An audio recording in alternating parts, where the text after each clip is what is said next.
సహకరించాలి.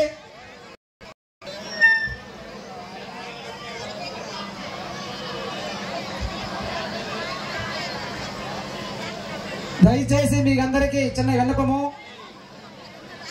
అనుకున్న సమయం పుట్టవలూరులో 9 గంటలకు అనుకున్నారు.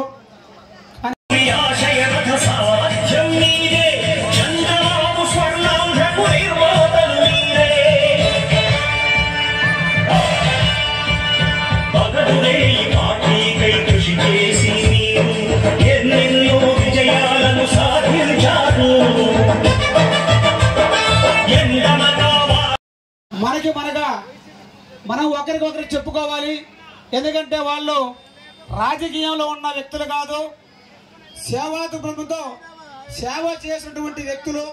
ఆ దంపతులు ఇద్దరు వాళ్ళ ఇంటి దగ్గరికి వెళ్ళి, అమ్మా మా గ్రామంలో ఇది జరుగుతుంది.